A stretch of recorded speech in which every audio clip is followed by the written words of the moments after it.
Gugatan PT UN gerombolan Muldoko bikin hat-trick ngawur, publik auto ngakak. Persidangan PT UN gugatan gerombolan KSP Muldoko kepada Menteri Hukum dan HAM Yasona Lawli terkait penolakan pemerintah terhadap hasil Kongres Luar Biasa KLB ilegal di Deli Serdang telah memasuki tahapan pembuktian dokumen.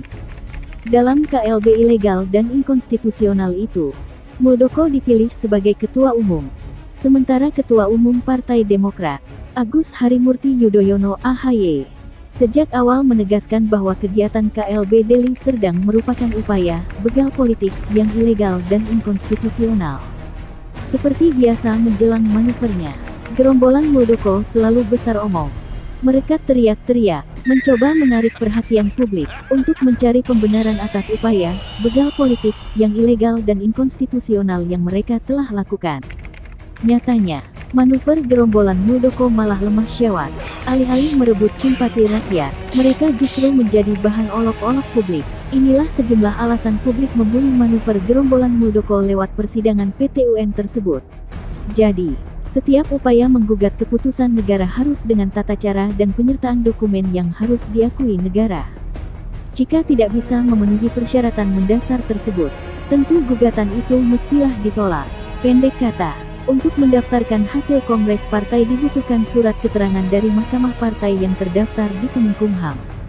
Padahal, surat yang gerombolan Muldoko sampaikan untuk mengesahkan hasil KLB abal-abal di Deli Serdang diterbitkan oleh Mahkamah Partai yang tidak tercatat di Kemenkumham RI, alias Mahkamah Partai versi bodong. Jadi, sudah tepat Menkumham menolak mengesahkan hasil KLB Deli Serdang, dan publik membuli kengawuran gerombolan Muldoko itu. Gerombolan Muldoko juga tidak dapat memperlihatkan dua bukti utama atas gugatan mereka. Pertama, dasar hukum apa yang digunakan untuk menyelenggarakan KLB di Deli Serdang?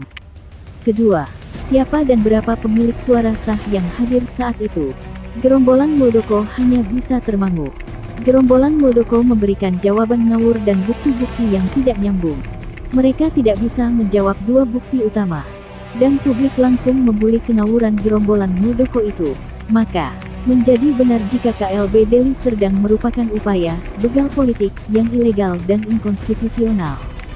Dan dengan demikian, seluruh hasil KLB ilegal itu tidak sah secara hukum dan wajib ditolak. Menariknya, dalam sidang gugatan 3 mantan kader Demokrat peserta KLB kepada Menkumham untuk membatalkan SK ADART dan kepengurusan Partai Demokrat tahun 2020, gerombolan Muldoko justru mengajukan saksi yang kontra narasi mereka sendiri.